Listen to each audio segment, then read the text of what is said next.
रुद्र ने लाचारी से कहा, आजकल के ये जवान लोग। टैक्सी ड्राइवर ने रुद्र को देखकर बेबसी से आह भरी और फिर कुछ और नहीं बोला, बस चुपचाप गाड़ी चलाने लगा। आमतौर पर टैक्सी ड्राइवर अनुभवी होते हैं, इसलिए उनकी ड्राइविंग स्किल्स पर सवाल उठाना बेमानी था। इसके अलावा टैक्सी बहुत आम होती है, इसलिए रंजीव के लोगों को यह बिल्कुल पता नहीं चलेगा कि कोई टैक्सी लगातार उनका पीछा कर रही है। तकरीबन 20 मिनट बाद रंजीव की कार एक शांग्रीला होटल के सामने रुकी। यह होटल यकीनन सबसे मशहूर होटलों में से एक था। रुद्र ने टैक्सी ड्राइवर से कार को सड़क के किनारे रुकवाया और अकेला ही बाहर निकल आया। शुरुआत में उसका इरादा टैक्सी का किराया देने का था, लेकिन जब ड्राइवर ने रुद्र को इतना दयनीय देखा तो उसने पैसे लेने से मना कर दिया। आखिर में रुद्र ने ज्यादा कुछ नहीं कहा, क्योंकि उसका ऐसे मामलों पर ड्राइवर से बहस करने का कोई मूड नहीं था। वो बस होटल की तरफ चल दिया। दूसरी तरफ ईशा ने रंजीव का पीछा किया और वे सीधे शांग्रीला होटल की सबसे ऊपरी मंजिल पर चले गए। होटल के कमरे में अगर रंजीव को बाहर कोई प्रेमिका ढूंढनी होती तो वो यकीनन उसे घर वापस नहीं लाता। चूंकि वह सेठी के लिए काम करता था, इसलिए उसे यह सुनिश्चित करना था कि उसकी निजी जानकारी बाहर ना आए। इसलिए इस समय वह ईशा से बात करते समय फजी नामों का इस्तेमाल कर रहा था। डार्लिंग, तुम बहुत आकर्षक हो, जल्दी करो और अपने कपड़े उतारो, मैं और इंतजार नहीं कर सकता। कमरे में घुसते ही रंजीव का असली रंग पूरी तरह से सामने आ गया और वह सीधे ईशा की तरफ झपटा, लेकिन उसने आसानी से उसके वार को चकमा दिया और नखरे से बोली, रंजीव जी, इतने बेसब्र ना हो, मैंने अभी तक नहाया नहीं है, इतनी देर हो चुकी है, तुम अब भी क्यों नहाना चाहती हो? रंजीव ने उत्तेजित होकर ईशा पर चिल्लाया, मैं बस नहाना चाहती हूं, अभी बहुत समय है और हमारे पास बहुत वक्त है, इतनी जल्दी किस बात की है? उसने एक मोहक अंदाज में कहा। रंजीव ने उसे ऊपर से नीचे तक देखा, फिर हवस भरी नजरों से कहा, चलो क्यों न हम साथ में नहा ले? नहीं, मुझे शर्म आएगी, बस यहीं पर मेरा आज्ञाकारी बनकर इंतजार करो, मैं जल्दी ही बाहर आ जाऊंगी। उसने जल्दी से रंजीव को रोका और फिर मुड़कर बाथरूम में चली गई। जब रंजीव ने उसे बाथरूम में जाते देखा तो वो अकेला बिस्तर पर लेटा रहा और बोरियत से अपने फोन से खेलने लगा। इसी बीच बाथरूम में ईशा ने शॉवर को पूरी तेजी से चालू किया और अपना फोन निकाला, रूम नंबर रुद्र को मैसेज कर दिया। होटल के नीचे इंतजार कर रहे रुद्र को ईशा का मैसेज मिला और वह सीधे ऊपर की मंजिल पर चला गया। कुछ ही मिनटों बाद वो उस स्वीट के दरवाजे पर पहुंच गया जहां ईशा और रंजीव थे। उसने ईशा को एक टेक्स्ट मैसेज भेजा। मैसेज देखने के बाद ईशा बाथरूम से बाहर आ गई। डार्लिंग, तुमने अभी तक नहाया क्यों नहीं? रंजीव ने जब ईशा को बाहर आते देखा तो वह हैरान था। उसने माथे पर बल डालकर पूछा, लेकिन ईशा ने रंजीव की बातों पर बिल्कुल ध्यान नहीं दिया। वो सीधे दरवाजे की तरफ गई और अपने हाथ से उसे खोल दिया। उसे दरवाजा खोलते हुए देखकर रंजीव को अचानक महसूस हुआ कि कुछ तो गड़बड़ है, तो उसने जल्दी से अपना फोन निकाला, मदद के लिए कॉल करना चाहता था, लेकिन ईशा उसे ये मौका नहीं देने वाली थी। उसने हल्के से अपना हाथ हिलाया और एक लिपस्टिक सीधे रंजीव की कलाई पर फेंक दी। हालांकि वो सिर्फ एक साधारण लिपस्टिक थी, लेकिन ईशा के हाथों में उसमें जबरदस्त ताकत थी। लिपस्टिक उसकी कलाई पर लगी और उसे लगा जैसे उसे गोली लगी हो और वह चीख उठा। अगले ही पल रुद्र कमरे में अंदर घुसा और उसके सीने पर लात मारी। अब जाकर कहीं रंजीव को आखिरकार एहसास हुआ कि क्या हो रहा है। ईशा ने शांति से दरवाजा बंद किया, फिर बिना कुछ कहे एक कुर्सी पर बैठ गई। रुद्र ने अपना पैर मजबूती से रंजीव के सीने पर रखा, जिससे वो हिल न सके। ये याद रखना जरूरी है कि रुद्र एक मार्शल आर्टिस्ट था और ईशा एक प्रोफाउंड रैंक की मार्शल आर्टिस्ट थी, जबकि रंजीव सिर्फ एक आम इंसान था। इसलिए इस बंद कमरे में उसके पास विरोध का कोई मौका नहीं था। रंजीव ने अपने सामने रुद्र को घूरकर देखा और धीमी आवाज में पूछा, तुम दोनों कौन हो? मुझे बताओ, तुम्हें कितने पैसे चाहिए? मैं अभी दे सकता हूं। वो रुद्र के असाधारण कौशल को भांप चुका था और स्वाभाविक रूप से ईशा भी कोई साधारण इंसान नहीं थी, इसलिए उसका विरोध करने का कोई इरादा नहीं था और इसके बजाय उसने स्वेच्छा से रुद्र को पैसे देने की पेशकश की। नमस्ते मिस्टर रंजीव, रुद्र ने मुस्कुराते हुए रंजीव को जवाब दिया। उसके शब्दों को सुनकर रंजीव वहीं जम गया। उसके चेहरे पर अविश्वास का भाव था। इसका मतलब था कि रुद्र उसकी पहचान जानता था। क्या तुम जानते हो कि मैं कौन हूं? रंजीव के चेहरे पर हैरानी का भाव था और उसने रुद्र से बेहद अचंभे भरी आवाज में पूछा। बेशक, मैं जानता हूं। तुम न्यूटाउन में सेठी के इंचार्ज हो। रुद्र ने बड़े शांत लहजे में जवाब दिया। रुद्र की बात सुनते ही रंजीव के चेहरे पर घबराहट और भी ज्यादा बढ़ गई। उसे बिल्कुल उम्मीद नहीं थी कि रुद्र को यह भी पता होगा कि वह सेठी से जुड़ा हुआ है। अगर रुद्र सेठी के इंचार्ज के तौर पर उससे मिलने आया है तो इसका मतलब है कि मामला उतना सरल नहीं है जितना रंजीव ने सोचा था और ये निश्चित रूप से पैसे से हल होने वाली समस्या नहीं है। रंजीव ने इंस्टिंक्टिवली सहजता से ईशा की तरफ देखा, फिर माथे पर बल डालते हुए पूछा, तुम दोनों कौन हो और तुम चाहते क्या हो? मिस्टर रंजीव, इतना घबराइए मत, मैं आपको मारने नहीं आया हूं। रुद्र हल्का सा मुस्कुराया और अपनी बात जारी रखी। मैं अपना परिचय देता हूं। मेरा नाम रुद्र है। ये नाम तो आपको याद होगा, है ना? रुद्र, ये नाम सुनते ही रंजीव हक्का बक्का रह गया। उसके चेहरे पर अविश्वास साफ झलक रहा था क्योंकि ये नाम उसके लिए बहुत ज्यादा जाना पहचाना था। आखिरकार इस समय रुद्र ही सेठी के लिए सबसे बड़ा खतरा था। सेठी के ऊपरी तबके में लगभग हर कोई रुद्र का नाम जानता था। सही कहा, मैं ही रुद्र हूं। रुद्र ने रंजीव की ओर देखते हुए धीरे से सिर हिलाया। तुम मुझसे क्या चाहते हो? रंजीव की नजरें चुरा रही थी। वो रुद्र के इरादों को लेकर अनिश्चित था। पहले मैं तुम्हें कुछ दिखाना चाहता हूं। इतना कहते हुए रुद्र ने अपनी जेब से एक दस्तावेज निकाला और रंजीव के सामने फेंक दिया। थोड़ी देर हिचकिचाने के बाद रंजीव ने सामने पड़ा दस्तावेज उठा लिया। जैसे ही उसने दस्तावेज के अंदर लिखी बातों को देखा, वो पूरी तरह सन्न रह गया। उसने अविश्वास भरी नजरों से रुद्र को घूरते हुए पूछा, तुम्हें ये सब चीजें कहां से मिली? इस दस्तावेज में रंजीव के सभी अपराधों के सबूत थे। भले ही ये सिर्फ एक हिस्सा था, लेकिन ये छोटा सा हिस्सा भी रंजीव को बर्बाद करने के लिए काफी था। अगर रुद्र ये दस्तावेज पुलिस को सौंप देता है तो रंजीव को कम से कम 1 दर्जन साल जेल में बिताने पड़ते। मुझे ये दस्तावेज कहां से मिला, इससे तुम्हें कोई फर्क नहीं पड़ना चाहिए। मेरे पास इस तरह के और भी बहुत सारे सबूत हैं। अगर मैं ये सारे सबूत सौंप दूं तो तुम्हारा क्या हश्र होगा, ये तुम मुझसे ज्यादा बेहतर जानते हो, है ना? रुद्र ने रंजीव की ओर मुस्कुराते हुए कहा, तुम क्या करना चाहते हो? क्या तुम चाहते हो कि मैं सेठी से निपटने में तुम्हारी मदद करूं? रंजीव ने बहुत ही उत्तेजित होकर रुद्र से पूछा। सेठी से निपटने में मेरी मदद? रंजीव की बात सुनकर रुद्र खुद को मुस्कुराने से रोक नहीं पाया और लापरवाही से बोला, मिस्टर रंजीव, तुम तो न्यूटाउन में बस एक छोटे से आदमी हो। अगर मैं तुमसे सेठी से निपटने में मदद चाहूं तो क्या ये मेरी नादानी नहीं होगी? तो फिर तुम चाहते क्या हो? रंजीव ने भौचक्का होकर पूछा। मेरी चाहत बहुत सरल है। अब से मैं तुम्हें जो कुछ भी करने को कहूंगा तुम्हें वही करना होगा। मैं जो चाहता हूं वो तुम्हें करना होगा, समझे? रुद्र ने रंजीव की तरफ देखकर मुस्कुराते हुए कहा।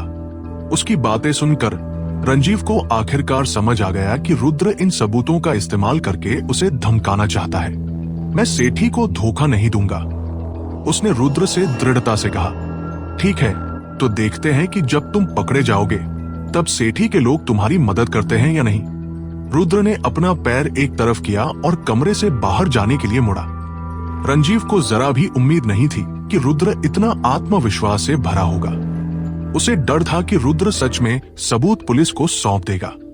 आखिर अगर यह दस्तावेज पुलिस के हाथ लग गया तो उसके लिए बचने का कोई रास्ता नहीं रहेगा। रुको, उसने तुरंत चिल्लाकर कहा। रुद्र ने धीरे से सिर घुमाया और रंजीव को देखा, फिर मजाकिया अंदाज में पूछा, क्या हुआ? क्या तुम्हारा इरादा बदल गया? रुद्र, तुम्हें कितने पैसे चाहिए? मैं ये सबूत तुमसे खरीदने के लिए पैसे दे सकता हूं। रंजीव ने दांत पीसते हुए धीमी आवाज में उससे पूछा। उसकी बात सुनकर रुद्र के चेहरे पर कुछ अनादर सा दिखा। फिर उसने हल्के से कहा, तुम्हें पता होना चाहिए कि मैं किस तरह का इंसान हूं। क्या तुम्हें लगता है कि मैं वो हूं जिसके पास पैसों की कमी है? तो तुम चाहते क्या हो? रंजीव चिल्लाया। मैंने अभी अभी सब कुछ साफ कर दिया है। अब से मैं जो कुछ भी कहूंगा वो तुम्हें करना होगा। रुद्र ने बिना किसी भाव के उससे कहा, अगर सेठी के लोगों को पता चला कि मैंने उन्हें धोखा दिया है तो मेरे पास बचने का कोई रास्ता नहीं रहेगा। रंजीव ने दांत पीसते हुए धीमी आवाज में रुद्र पर चिल्लाया, अगर मैं ये सारे सबूत सौंप दूं तो क्या तुम्हें लगता है कि तुम तब भी जिंदा बच पाओगे? अगर तुम अभी मेरे साथ सहयोग करने को तैयार हो जाते हो तो शायद तुम्हारे लिए अभी भी उम्मीद की एक किरण बाकी है, लेकिन अगर तुम सहमत नहीं होते तो तुम्हारे पास कोई रास्ता नहीं बचेगा। क्या तुम मेरे कहने का मतलब समझते हो? रुद्र ने रंजीव से मुस्कुराते हुए कहा। रंजीव ने अपने सामने खड़े रुद्र को देखा और 2 सेकंड तक हिचकिचाया, फिर धीमी आवाज में पूछा, अगर मैं तुम्हारा सहयोग करता हूं तो मुझे क्या मिलेगा? फायदा? यह सवाल सुनकर रुद्र चाहते हुए भी अपनी लाचारी भरी मुस्कान रोक नहीं पाया। फिर उसने हल्के से कहा, रंजीव, क्या तुम अभी तक स्थिति को नहीं समझ पाए हो? क्या तुम्हें लगता है कि अभी भी तुम मुझसे शर्तें तय करने के लायक हो? रंजीव तुरंत अवाक हो गया जब उसने अपने सामने रुद्र को देखा। वह स्तब्ध होकर वहीं बैठ गया, समझ नहीं पा रहा था कि क्या करे। क्या तुमने विचार कर लिया? रुद्र ने रंजीव को ऊपर से नीचे तक देखा, मुस्कुराया और पूछा, लगता है अब मेरे पास कोई दूसरा विकल्प नहीं बचा। रंजीव ने गहरी सांस ली और धीमी आवाज में रुद्र को जवाब दिया, लगता है तुम एक समझदार इंसान हो, मिस्टर रंजीव। रुद्र मुस्कुराया, फिर रंजीव का फोन लिया और अपना नंबर डायल किया। मैंने तुम्हारा फोन नंबर नोट कर लिया है, जब मुझे जरूरत होगी मैं तुम्हें कॉल करूंगा। अपना नंबर इतनी आसानी से मत बदलना, समझे? रुद्र ने रंजीव से धीरे से कहा। ठीक है, मैं समझ गया। चूंकि रंजीव के आपराधिक सबूत अब रुद्र के हाथों में थे, वो बिल्कुल भी विरोध करने की हिम्मत नहीं कर सका और लाचारी से बस सिर हिला सकता था। और हाँ, तुम्हारा पहला काम यह है कि तुम मेरे लिए बंगाल में सेठी के इंचार्ज अनुराग से मिलने का कोई रास्ता ढूंढो। रुद्र ने शांत भाव से रंजीव की ओर देखा और कहा। रंजीव ने रुद्र के हाव भाव देखे और हैरान होकर दबी आवाज में पूछा, क्या तुम अनुराग से मिलने के लिए मेरा इस्तेमाल करने की योजना बना रहे हो? हाँ, बिल्कुल। अनुराग की पहचान बहुत रहस्यमय है। मुझे उसके बारे में कोई जानकारी नहीं मिली, इसलिए मुझे केवल तुम्हारे जरिए ही उसे खोजना पड़ा। रुद्र ने रंजीव को देखते हुए शांति से कहा, अनुराग से मिलना इतना आसान नहीं है। रंजीव ने लाचारी में सिर हिलाया। रुद्र एक पल के लिए हक्का बक्का रह गया और परेशान लहजे में पूछा, तुम्हारा मतलब क्या है? अनुराग बहुत ही रहस्यमय इंसान है। मैंने भी आज तक उसे नहीं देखा है, क्योंकि वह हमसे केवल ईमेल के जरिए संपर्क करता है। मेरे पास उसका कोई कांटेक्ट नंबर तक नहीं है, इसलिए तुम्हारे लिए मेरे जरिए उसे ढूंढना असंभव है, रंजीव ने धीमी आवाज में कहा। रंजीव की बातें सुनकर रुद्र की आंखों में हैरानी की एक झलक दिखी। उसे उम्मीद नहीं थी कि अनुराग इतना ज्यादा सावधान होगा, जितना कि रंजीव भी नहीं था। हालांकि वह चौंक गया था, पर रुद्र यह भी जानता था कि रंजीव और अनुराग दोनों ही सेठी के आदमी थे, इसलिए रंजीव के पास अनुराग को ढूंढने का कोई न कोई तरीका जरूर होगा। मुझे इस बात से फर्क नहीं पड़ता कि तुम कौन सा तरीका अपनाते हो, लेकिन मुझे 1 महीने के अंदर अनुराग से मिलना है, नहीं तो तुम जेल जाने के लिए तैयार रहना। रुद्र, मैं सचमुच अनुराग को नहीं ढूंढ सकता, तुम मुझे धमकी दे रहे हो।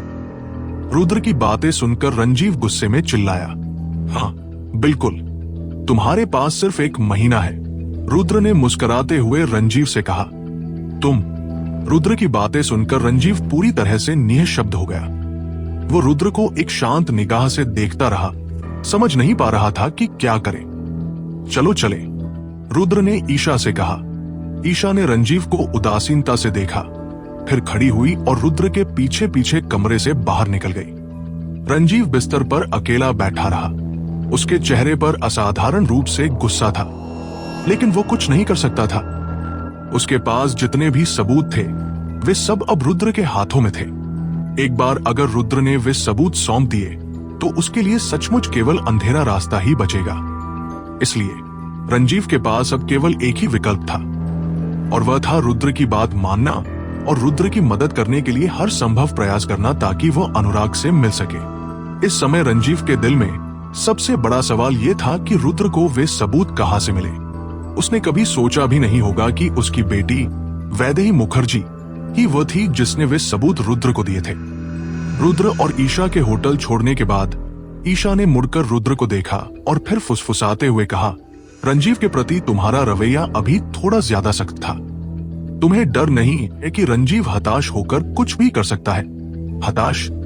ये सुनकर रुद्र खुद को हल्का सा मुस्कुराने से नहीं रोक सका। फिर उसने कहा, रंजीव में हताश होकर कुछ भी करने की क्षमता नहीं है। मेरे पास उसके खिलाफ सबूत है, लेकिन उसके पास मेरे खिलाफ कुछ नहीं है।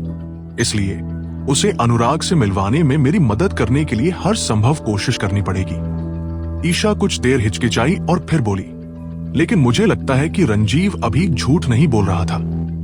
हो सकता है वो सच में अनुराग से न मिल पाए। भले ही वह अभी अनुराग से न मिल पाए, मेरा मानना है कि उसके पास इसे करने का कोई न कोई तरीका जरूर है। रुद्र ने जवाब दिया। लेकिन क्या होगा अगर रंजीव सचमुच अनुराग से नहीं मिल पाया? ईशा ने पूछा। तब तो हमें बस समय के हिसाब से ही आगे बढ़ना होगा। मैं अभी ज्यादा नहीं सोच सकता, रुद्र ने लाचारी में कहा। ईशा ने पलकें झपकाई, फिर बोली, ठीक है, अब बहुत हो गया। मुझे भूख लगी है, मुझे खाना खिलाओ। ठीक है, बस बताओ तुम्हें क्या खाना है। आज मेरी दावत है, रुद्र ने मुस्कुराते हुए कहा। अरे वाह, आज अचानक तुम इतने उदार क्यों हो रहे हो? ईशा ने हैरानी से पूछा। ये सब आज तुम्हारी वजह से है। अगर तुम वहां रुकने पर जिद नहीं करती तो मैं शायद बहुत पहले ही निकल चुका होता। तुम्हें कैसे पता चला कि रंजीव के लोग तुम्हें देख रहे थे? रुद्र ने उत्सुकता से ईशा से पूछा। जिस पल रंजीव ने मुझे देखा, मैं जान गई थी कि उसे जरूर मुझ में बहुत रुचि है। हालांकि उसे चिंता थी कि कहीं मेरे कोई छिपे हुए इरादे न हो। इसलिए उसने तुरंत मुझसे संपर्क नहीं किया। इसके बजाय उसने किसी को कुछ समय के लिए मुझ पर नजर रखने के लिए कहा। उनके छोटे मोटे तरीके मेरे सामने बच्चों के खेल जैसे हैं। तुम ही हो जो इन्हें नहीं पहचान पाए, ईशा ने उदासीनता से समझाया। ईशा की बातें सुनकर रुद्र मन ही मन उसकी तारीफ किए बिना नहीं रह सका। आखिरकार उसने इन बारीकियों पर बिल्कुल भी ध्यान नहीं दिया था। अब रुद्र को इस बात की और भी ज्यादा उत्सुकता थी कि ईशा कौन थी। उसे लगता था कि ईशा कई ऐसे हुनर में माहिर थी जिन्हें आम लोग नहीं सीख सकते थे। ऊपर से इन हुनर से आम लोगों का सामना होना भी बहुत मुश्किल था। कैसा लगा? मेरी तारीफ कर रहे हो? ईशा ने मुस्कुराते हुए पूछा। इस तरह की चीजों में तारीफ करने लायक क्या है? तुम्हारे पास तुम्हारे हुनर है और मेरे पास मेरे। इसमें तारीफ करने लायक कुछ नहीं है, रुद्र ने जिद्दी बनकर जवाब दिया। तो फिर तुम मुझे बता सकते हो कि तुम किसमें अच्छे हो? तुम्हारे हुनर और तुम्हारे अकादमिक परिणाम निश्चित रूप से मेरे जितने अच्छे नहीं हैं। आखिरकार मैं तुम्हारी लेक्चरर हूं। तुम्हारा रूप रंग भी निश्चित रूप से मेरे जितना अच्छा नहीं है, और तुम्हें जासूसी विरोधी भी करना नहीं आता लगता है। ईशा ने बिल्कुल भी लिहाज नहीं किया और सीधे उस पर हमला बोल दिया। मैं तुमसे ज्यादा अमीर हूं, रुद्र ने ईशा से भावहीन होकर कहा। पैसों के अलावा तुम्हारे पास और क्या है? ईशा कुछ हद तक अविश्वस्त लग रही थी। मेरी एक गर्लफ्रेंड है, क्या तुम्हारा कोई बॉयफ्रेंड है? रुद्र ने बात जारी रखी। तुम? रुद्र की बातें सुनकर ईशा तुरंत हैरान रह गई और उसके चेहरे पर अजीब सी चुप्पी छा गई। क्या तुम्हें कुछ और कहना है? रुद्र ने मुस्कुराते हुए ईशा से पूछा। मुझे भूख लगी है, मुझे हॉटपॉट खाना है, ईशा ने विषय बदलते हुए चिल्लाया। ठीक है, चलो फिर हॉटपॉट खाने चलते हैं। रुद्र ने सिर हिलाया और फिर एक टैक्सी रोकने के लिए हाथ बढ़ाया। जब दोनों ने अपना हॉटपॉट खत्म किया और फिर घर लौटे, तब रात के 1 बज चुके थे। घर पहुंचने के बाद ईशा सोफे पर लेटकर टीवी देखने लगी, जबकि रुद्र वापस बेडरूम में आराम करने चला गया। उसे दिन में एक जरूरी काम निपटाना था। अभी उसे बस रंजीव के अनुराग को ढूंढने और फिर उससे मिलने का शांत तरीके से इंतजार करना था। रुद्र ने अपना फोन उठाया और प्रिया का नंबर डायल किया। उसकी तरफ की स्थिति पूछने के बाद उसने फोन रख दिया। जब से प्रिया अमेरिका गई थी, रुद्र उसे हर रात फोन करता था। इस तरह वो पुष्टि कर लेता था कि उसे कुछ नहीं हुआ है। नहीं तो रुद्र को चिंता होती कि कहीं विजय लक्ष्मी ने प्रिया को अमेरिका में ही न छोड़ दिया हो। अगले दिन सुबह ठीक 8 बजे रुद्र की नींद फोन की घंटी से खुली। उसने फोन उठाया तो देखा कि यह रीना का कॉल था। रुद्र ने झटके में कॉल उठाया और नींद भरे अंदाज में पूछा, प्रेसिडेंट रीना, क्या हुआ? मिस्टर सिंघानिया, क्या आप आज फ्री हैं? मैं आपसे मिलना चाहती थी। काम के सिलसिले में कुछ बात करनी है, रीना ने बहुत ही विनम्रता से कहा। ठीक है, मैं बाद में कंपनी आकर आपसे मिलूंगा। रुद्र राजी हो गया। ठीक है, रीना ने रुद्र की बात सुनकर बस इतना कहा और फोन काट दिया। फोन रखने के बाद रुद्र ने अंगड़ाई ली और बेडरूम से बाहर आ गया। चूंकि आज शनिवार था, ईशा को कोई क्लास नहीं लेनी थी, इसलिए वो अपने कमरे में चैन से सो रही थी। रुद्र ने फटाफट हाथ मुंह धोया और साफ कपड़े पहने, फिर अपनी कार की चाबी उठाई और घर से निकल गया। पिछली बार जब रुद्र ने हसलस क्लब में कामाक्षी को बचाया था, तो कृतज्ञता दिखाते हुए कामाक्षी ने रुद्र को उसकी मर्सिडीज बेंज लौटा दी थी। पिछली बार जब रुद्र मुंबई गया था, तब उसकी होंडा पूरी तरह खत्म हो गई थी। इसके अलावा रुद्र जानता था कि अगर वो ये मर्सिडीज बेंज कामाक्षी को दे भी देगा, तो शायद कामाक्षी उसे चला नहीं पाएगी। इसलिए आखिरकार रुद्र ने चाबी ले ही ली। रुद्र के पास चलाने के लिए कोई दूसरी कार नहीं थी, इसलिए उसे मजबूरन यही मर्सिडीज बेंज चलाकर रीना की कंपनी जाना पड़ा। लेकिन आज रुद्र की किस्मत शायद ज्यादा अच्छी नहीं थी। जैसे ही उसकी कार सोसाइटी से बाहर निकली, उसने देखा कि एक गुलाबी फेरारी स्पोर्ट्स कार तेज रफ्तार से उसकी तरफ आ रही थी। कार की जोरदार गड़गड़ाहट से पूरी सड़क गूंज उठी। हट यार, क्या मरना चाहती है? जब रुद्र ने फेरारी को अपनी तरफ आते देखा, तो वो गुस्से में आ गया। उसने तुरंत स्टीयरिंग व्हील घुमाया और कार को बचाने की कोशिश की, लेकिन सामने वाली कार बहुत तेजी से आ रही थी। धड़ाम, फेरारी रुद्र की कार से टकरा गई। हालांकि दूसरी तरफ वाली लड़की ने टक्कर से ठीक 1 सेकंड पहले ब्रेक पर पैर रख दिया था। टक्कर खास भयानक नहीं थी, लेकिन रुद्र का सिर जोर से स्टीयरिंग व्हील से टकराया। खुशकिस्मती से रुद्र अब एक मार्शल आर्टिस्ट था। अगर कोई आम इंसान होता तो शायद मौके पर ही बेहोश हो जाता। रुद्र ने कार का दरवाजा खोला और अपना सिर हिलाया, खुद को होश में लाने की कोशिश की ताकि कार का हाल देख सके। लेकिन इससे पहले कि रुद्र अपनी कार का नुकसान देख पाता, उसे फेरारी की तरफ से एक कड़क आवाज सुनाई दी। क्या है यार तुम्हारे साथ? क्या तुमने देखा नहीं कि मेरी कार पहले से यहां थी? तुमने बचाई क्यों नहीं? क्या तुम्हें कार चलाना आता भी है? ये सुनकर रुद्र का पारा चढ़ गया। अगर सामने वाली लड़की का रवैया थोड़ा अच्छा होता, तो शायद रुद्र कार की मरम्मत के खर्चे की परवाह नहीं करता। आखिर ये पैसा रुद्र के लिए कोई बड़ी बात नहीं थी। लेकिन जब रुद्र ने सामने वाली लड़की की बात सुनी, तो वह तुरंत भड़क उठा। आखिर रुद्र तो आराम से चला रहा था और सामने वाली लड़की गलत साइड से आ रही थी। गलती साफ तौर पर उसी की थी, लेकिन ये लड़की तो उल्टे उसे ही पहले शिकायत सुना रही थी। हो सकता है अब यह रुद्र से ही मरम्मत का खर्चा भी मांग बैठे। इसलिए रुद्र ने पलटकर उससे बात करने की तैयारी की। लेकिन इससे पहले कि रुद्र कुछ कहता, फेरारी का दरवाजा खुला। सबसे पहले रुद्र की नजर लंबी और गोरी टांगों की एक जोड़ी पर पड़ी जो कार से बाहर निकली थी। उन्होंने सफेद हाई हील्स पहन रखी थी। हालांकि रुद्र ने कार मालिक का चेहरा साफ नहीं देखा था, लेकिन सिर्फ टांगों को देखकर ही वह समझ गया था कि कार मालिक कोई महिला ही होगी। और तो और इस बात की पूरी संभावना थी कि वह एक खूबसूरत महिला होगी। उसने तुरंत अपना गुस्सा दबाया। फिर कार से एक महिला बाहर निकली। उसकी चाल ढाल बहुत ही सेक्सी थी। खासकर जब वह अभी कार से बाहर निकली तो बहुत ही आकर्षक लग रही थी। इस पल रुद्र ने आखिरकार महिला का चेहरा साफ देखा। इस महिला का न सिर्फ फिगर बेहद हॉट था, बल्कि उसका चेहरा भी बेहद आकर्षक था। उसका नक्श इतना नाजुक था जैसे कोई कलाकृति हो, और उसमें कोई कमी नहीं थी। इस समय महिला ने स्पैगेटी स्ट्रैप वाली एक छोटी स्कर्ट पहन रखी थी, जिससे उसका काफी शरीर दिख रहा था। उसकी लंबी और गोरी टांगे बिना किसी संकोच के खुली हवा में थी। ऐसा लग रहा था जैसे उन्हें छूने का मन कर रहा हो। रुद्र का अंदाजा सही था। इस फेरारी की मालिक सच में एक महिला थी, और एक सुपर ब्यूटी। इस पल रुद्र को समझ नहीं आया कि उसकी किस्मत अच्छी थी या बुरी।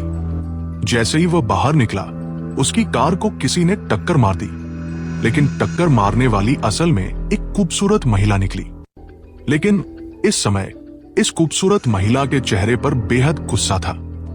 वो अपनी हाई हील्स में रुद्र के सामने आई और रुद्र की तरफ इशारा करते हुए चिल्लाई, क्या गड़बड़ी है तुम्हारे साथ? तुमने अभी गलत साइड से आकर मेरी कार को क्यों ठोका? क्या तुम्हें पता है कि मैंने ये कार अभी अभी खरीदी है?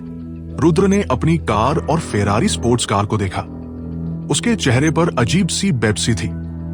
साफ तौर पर गलत साइड से आकर टक्कर मारने वाली सामने वाली लड़की थी, लेकिन अब वो कह रही है कि वो गलत साइड से चला रहा था। क्या देख रहे हो? मैं तुमसे बात कर रही हूं, सुन सकते हो? इतने रूखे क्यों हो? यह देखकर कि रुद्र कुछ नहीं कह रहा, खूबसूरत महिला और आगे बढ़ी और रुद्र से दबदबे वाले अंदाज में पूछा। जैसे जैसे खूबसूरत महिला रुद्र के करीब आई, रुद्र ने पाया कि यह महिला वाकई बहुत खूबसूरत थी।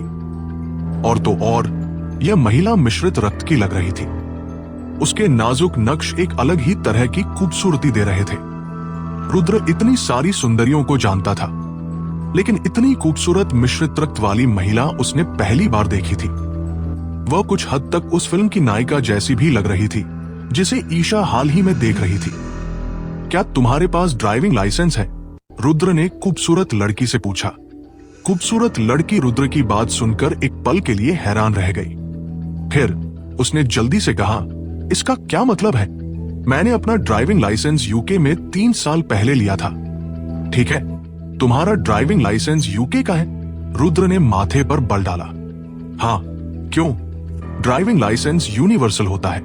मैं पुणे में क्यों नहीं चला सकती? खूबसूरत महिला ने पूछा। बेशक, पर तुम्हें यह जानना होगा कि यूके में कारें बाएं तरफ चलती हैं, लेकिन पुणे में कारें दाएं तरफ चलती हैं। इसलिए अभी गलत साइड से चलाने वाला मैं नहीं, तुम हो। रुद्र को आखिरकार समझ आया कि इस खूबसूरत महिला ने उसे टक्कर क्यों मारी थी। आखिरकार यूके में सफर करने का तरीका पुणे से अलग जो था। मैं विपरीत दिशा में गाड़ी चला रही थी।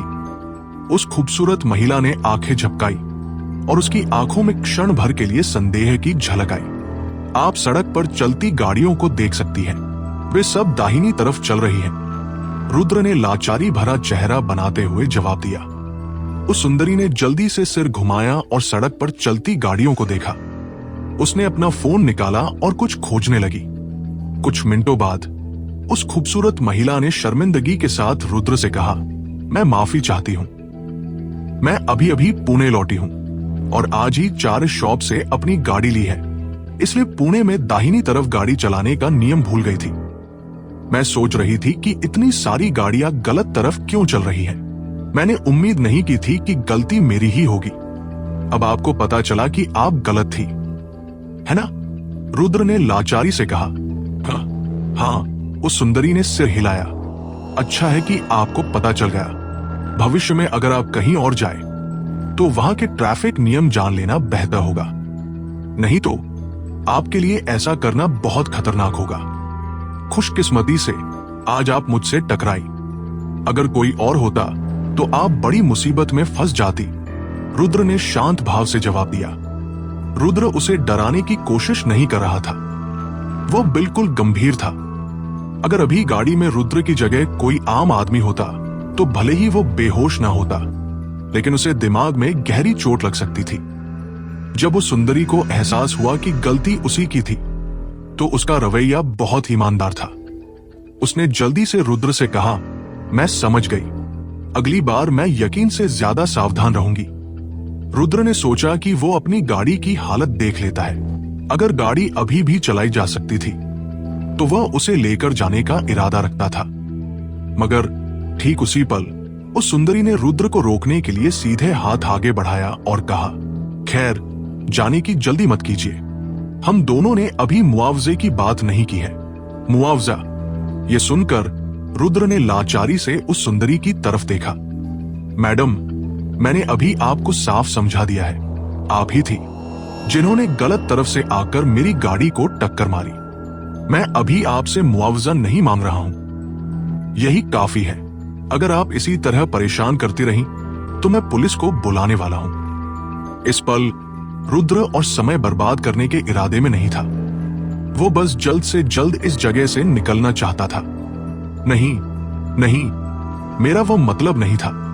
मेरा मतलब यह था कि चूंकि मैंने आपकी गाड़ी को इस हालत में पहुंचा दिया है तो मुझे मरम्मत का खर्चा देना चाहिए। उस सुंदरी ने जल्दी से रुद्र से कहा। उस खूबसूरत लड़की की बात सुनकर ही रुद्र को एहसास हुआ। पता चला कि उसने इस सुंदरी को गलत समझ लिया था। वह तो उसे मुआवजा देने की योजना बना रही थी। रुद्र थोड़ा अजीब सा मुस्कुराया, फिर अपनी गाड़ी के आगे गया और संक्षेप में उसकी जांच की। हालांकि गाड़ी का सामने का हिस्सा पिचक गया था, लेकिन गाड़ी ठीक थी। इसके अलावा ये गाड़ी वैसे भी बहुत कीमती नहीं थी। मरम्मत के खर्च में शायद केवल कुछ दसियों हजार रुपए ही लगेंगे। रुद्र को इन पैसों की कोई परवाह नहीं थी, इसलिए उसने सुंदरी से कहा, कोई जरूरत नहीं, मेरी गाड़ी खुद ही बहुत कीमती नहीं है, आप अपनी गाड़ी को ठीक से ठीक कराइए। उस सुंदरी की गाड़ी एक फरारी थी और उसे ठीक कराने में कम से कम लाखों रुपए लगेंगे। इसलिए रुद्र इस मुद्दे को आगे बढ़ाने के इरादे में नहीं था। यह कैसे हो सकता है? उस सुंदरी ने जल्दी से रुद्र को देखकर नकार में सिर हिलाया, फिर बहुत गंभीर अंदाज में कहा, अभी आपकी गाड़ी को टक्कर मैंने मारी थी, इसलिए मरम्मत का खर्चा मैं ही दूंगी। आपको क्या लगता है कि इसे ठीक कराने में कितना खर्चा आएगा? मुझे सीधे बताइए, मुझे वाकई आपसे मुआवजा नहीं चाहिए। रुद्र ने लाचारी से कहा, अगर आप आज मेरा मुआवजा नहीं लेंगे तो जाएंगे नहीं। मैं अभी पुलिस को बुलाती हूं और उन्हें बुलाकर मुआवजे के बारे में बात करती हूं। सुंदरी ने यह कहते हुए अपना फोन निकाला। नहीं, रुको, वाकई कोई जरूरत नहीं है। रुद्र ने जल्दी से उस सुंदरी को रोका। आखिरकार अगर पुलिस के आने का इंतजार किया तो यह मामला कितनी देर तक चलेगा कौन जानता है। उसका यहां समय बर्बाद करने का बिल्कुल मन नहीं था। सुंदरी ने आंखें झपकाई। तो आपको क्या लगता है कि इसे ठीक कराने में कितना खर्चा आएगा? ठीक है, मैं क्या करूं? मुझे नहीं पता कि अभी कितना पैसा देना होगा, लेकिन मैं बाद में गाड़ी को 4 शॉप भेजूंगा और वहां के लोगों को अनुमान लगाने दूंगा। रुद्र ने कहा, ठीक है, मैं अभी आपके साथ चलती हूं। खूबसूरत महिला ने जल्दी से कहा, इतनी परेशानी उठाने की जरूरत नहीं है, मैं अकेला चला जाऊंगा। तो मुझे फेसबुक पर जोड़ लो, महिला ने सुझाव दिया। ठीक कराने के बाद मुझे रकम बताना और मैं आपको ट्रांसफर कर दूंगी। कैसा रहेगा? जरूर। रुद्र ने सिर हिलाया और अपना फोन निकाला। उसी दौरान उस खूबसूरत महिला ने रुद्र को फेसबुक पर जोड़ लिया। उसके बाद उसने धीरे से रुद्र से कहा, मेरा नाम साइशा है, आपका नाम क्या है? आपका उपनाम सिंह है। रुद्र ने यह नाम सुनने के बाद उसका चेहरा थोड़ा हैरान लग रहा था। हाँ, क्यों? सुंदरी ने थोड़े संदेह के साथ पूछा। कुछ नहीं, मेरी मां का उपनाम भी सिंह है। रुद्र ने शांत भाव से जवाब दिया और फिर कहा, मेरा नाम रुद्र सिंघानिया है। ठीक है, मैं आपका नाम याद रखूंगी। साइशा ने सिर हिलाया। रुद्र ने और कुछ नहीं कहा। वो गाड़ी में बैठा, एक्सेलरेटर दबाया और साइशा की नजरों से ओझल हो गया। साइशा चुपचाप वहीं खड़ी रही, जैसे उसे अपनी फेरारी की कोई परवाह ही नहीं थी। इसके बजाय वो गहराई से उस दिशा में देख रही थी जहां रुद्र गायब हुआ था। अगर मुझे पहले पता होता तो मैं तुम्हें झूठ बोलने के लिए एक नकली नाम बताती।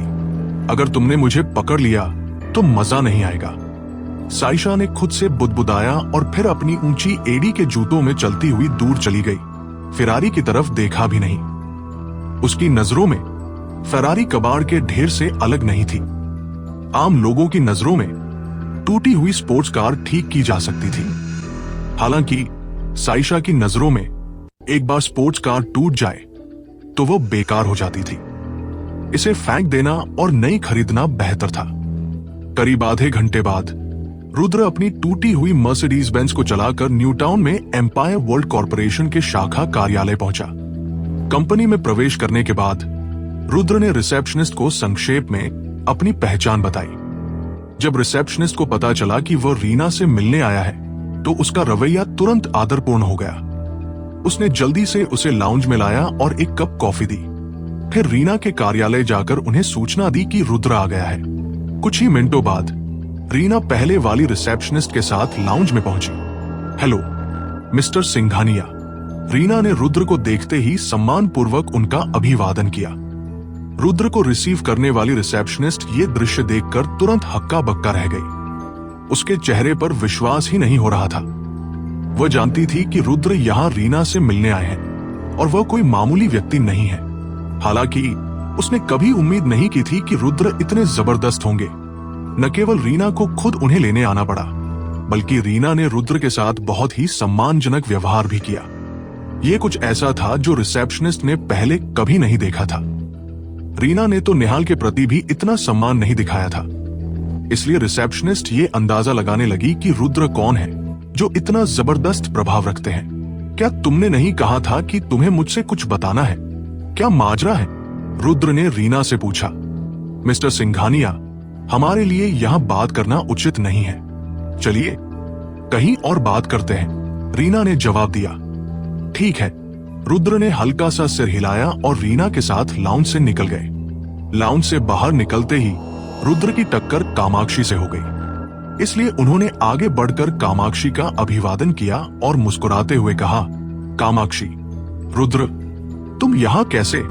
कामाक्षी रुद्र को देखकर हैरान रह गई। हालांकि रुद्र ने कहा था कि वह रीना के बॉस है, पर कामाक्षी ने हमेशा सोचा था कि रुद्र मजाक कर रहे हैं। लेकिन इस पल कामाक्षी को एहसास हुआ कि रुद्र बिल्कुल भी मजाक नहीं कर रहे थे।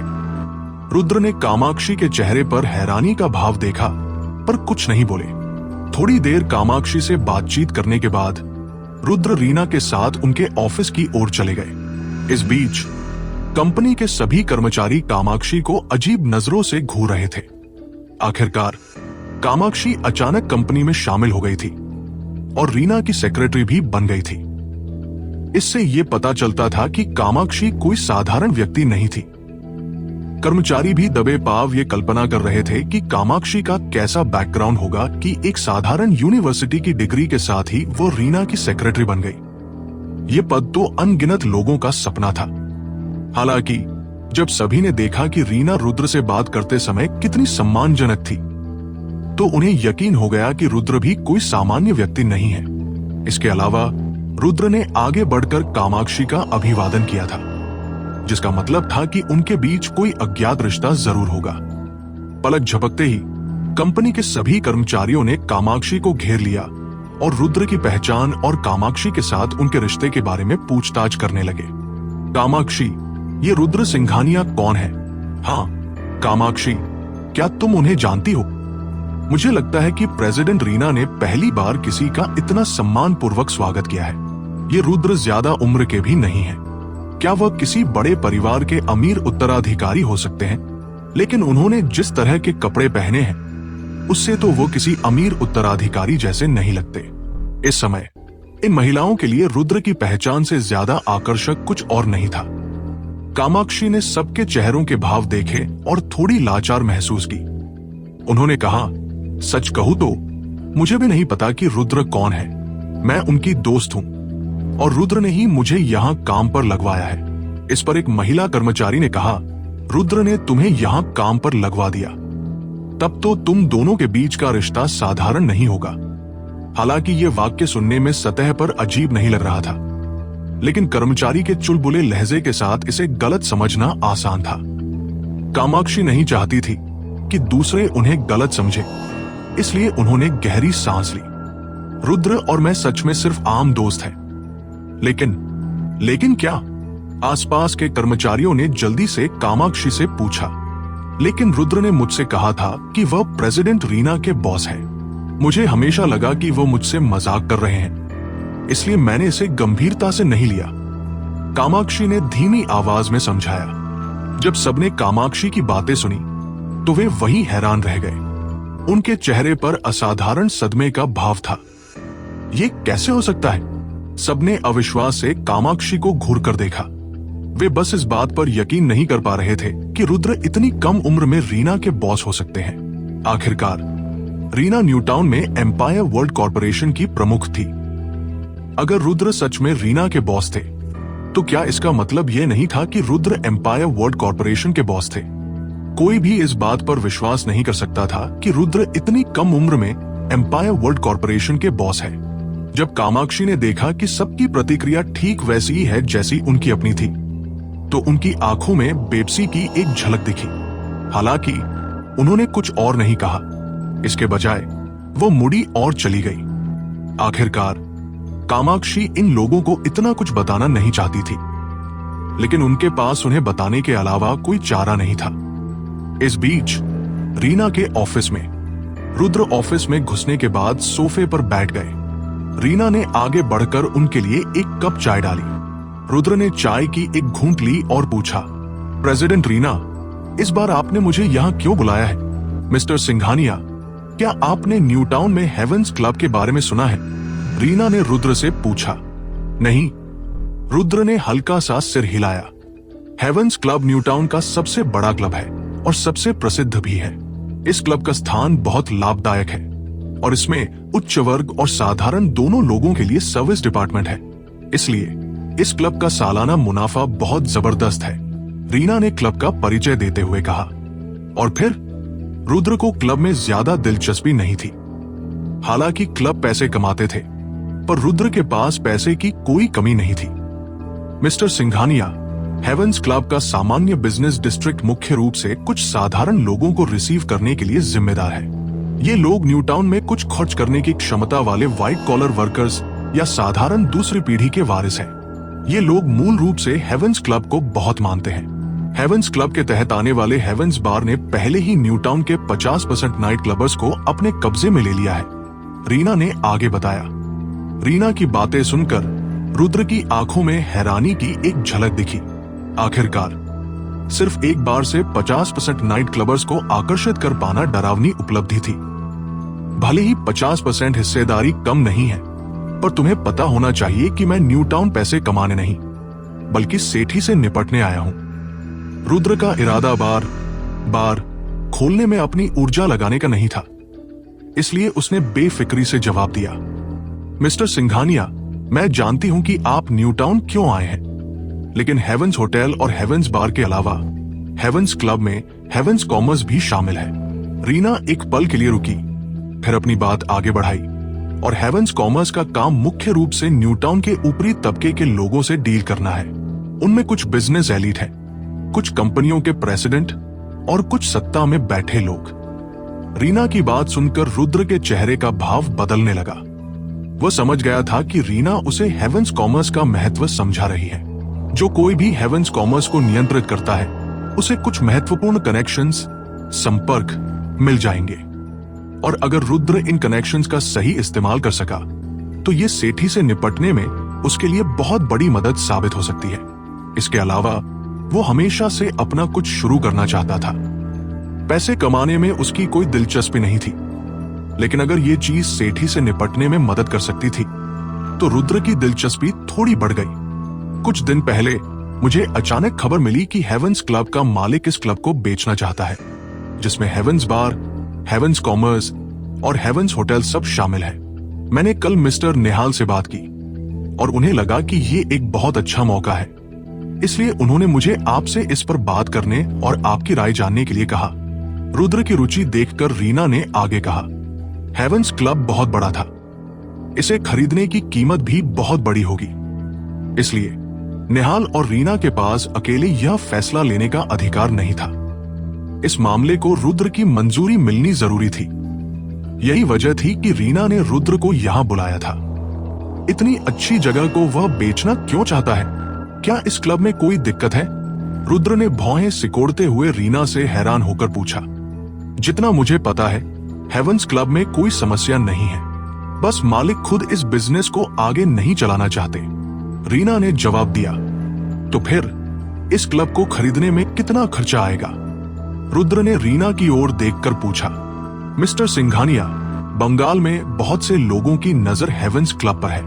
बंगाल के बाहर के भी कई अमीर लोग इस क्लब को चाहते हैं। अगर आप सच में इसे लेना चाहते हैं तो ये सिर्फ पैसे की बात नहीं है, कनेक्शंस की बात है। आखिरकार ये किसी पुरानी चीज, एंटिक को खरीदने जैसा नहीं है, रीना ने समझाया। कनेक्शंस? ये सुनकर रुद्र की आंखों में थोड़ी सी लाचारी दिखी। फिर उसने धीरे से कहा, तो क्या हमारे पास अभी भी इस क्लब को खरीदने का अच्छा मौका है? जाहिर है रुद्र रीना के संपर्कों को परख रहा था। आखिरकार रुद्र और निहाल के न्यू टाउन में जानने वाले लोग बहुत कम थे, इसलिए वो सिर्फ रीना पर ही भरोसा कर सकता था। Mister Singhania, empire world corporation को न्यू टाउन में आए हुए अभी ज्यादा वक्त नहीं हुआ है। मेरे जमा किए गए संपर्क भी बहुत सीमित है। अगर हेवेंस क्लब उन 4 बड़े राज्यों में होता तो यह कोई बड़ी समस्या नहीं होती। अफसोस ये क्लब न्यू टाउन में है। हमारे कनेक्शंस यहाँ के स्थानीय बड़े परिवारों के मुकाबले में बिल्कुल नहीं ठहरते। रीना ने नजाकत से जवाब दिया। तो तुम मेरे पास ये पूछने आई हो कि क्या मेरे पास कोई आइडिया है? रुद्र ने भौहें सिकोड़ते हुए रीना से पूछा। हाँ, रीना ने कुछ नहीं छिपाया और सिर हिला दिया। रुद्र ने रीना को देखा और थोड़ा लाचार महसूस किया। आखिरकार रुद्र के सभी कनेक्शंस तो बलराम के छोड़े हुए थे। अगर निहाल भी कुछ नहीं कर पा रहे थे तो रुद्र निश्चित रूप से कुछ नहीं कर सकता था। मिस्टर सिंघानिया, मिस्टर निहाल ने कहा कि हम हेवेंस क्लब के बॉस से शुरुआत कर सकते हैं। रीना ने रुद्र से कहा। यह सुनकर रुद्र ने हैरानी से पूछा, हेवेंस क्लब का बॉस कौन है? मुझे नहीं पता कि बॉस कौन है। उनकी पहचान बहुत रहस्यमय है। रीना ने लाचारी से जवाब दिया और आगे बताया, इतने सालों से हेवेंस क्लब का प्रबंधन हमेशा वेनेसा नाम की एक महिला करती आई है। हेवेंस क्लब का बॉस कभी सामने नहीं आया। मैं पूरे दिन जांच कर रही थी, लेकिन मुझे बॉस के बारे में कोई खबर नहीं मिली। हेवेंस क्लब का बॉस सेठी के लोगो जैसा क्यों है? ये सब अपनी पहचान छिपाना क्यों पसंद करते हैं? कहीं वह सेठी का ही कोई आदमी तो नहीं? रुद्र ने माथे पर बल डालते हुए कहा। नहीं, रीना ने जवाब दिया। तुम्हें कैसे पता कि वो सेठी के तहत नहीं है? रीना को इतना पक्का देखकर रुद्र की आंखों में थोड़ा शक आया, क्योंकि जो जानकारी मुझे मिली है उसके अनुसार सेठी भी हेवेंस क्लब में बहुत दिलचस्पी रखता है। वे भी हेवेंस क्लब के बॉस को ढूंढ रहे हैं। अगर ये क्लब सच में सेठी का होता तो वे इसे कभी किसी और को बेचने की सोचते ही नहीं। रीना ने ध्यान से विश्लेषण किया। ये बात सही है। कोई भी अपनी चीज बेचकर फिर उसे वापस खरीदने की कोशिश क्यों करेगा? इतनी माथापच्ची करने की क्या जरूरत है? रुद्र ने सिर हिलाया और आगे कहा, मुझे सच में हेवेंस क्लब में काफी दिलचस्पी है, लेकिन जब निहाल कुछ नहीं कर सकते तो मैं क्या कर सकता हूँ? मेरे कितने कनेक्शंस हैं, ये निहाल मुझसे बेहतर जानते हैं। रीना ने धीरे से सिर उठाकर रुद्र की ओर देखा, फिर दबे स्वर में कहा, मिस्टर निहाल ने मुझसे कहा था कि आपके पास कुछ ऐसे कनेक्शंस हैं जो उनके पास नहीं है। ईशा मेहता। ये सुनकर रुद्र के दिमाग में सबसे पहले ईशा का नाम आया। आखिरकार रुद्र जितने लोगों को जानता था उनमें केवल ईशा ही ऐसी थी जिससे निहाल का कोई संपर्क नहीं था। बाकी सभी से निहाल ने ही रुद्र को मिलवाया था। मुझे ऐसा ही लगता है। रीना ने हल्के से सिर हिलाया। रुद्र ने बिना किसी भाव के मुस्कुराया और मन ही मन निहाल को कोसा। निहाल ने सब कुछ साफ साफ प्लान कर रखा था। वह जानते थे कि अपने कनेक्शंस के दम पर हेवेंस क्लब को खरीदना आसान नहीं होगा, इसलिए वो रुद्र को ईशा से बात करने देने के लिए तैयार थे, ये देखने के लिए कि क्या उसके पास कोई आइडिया है। आखिर ईशा के कनेक्शन शायद रुद्र और निहाल से भी ज्यादा दमदार हो सकते थे।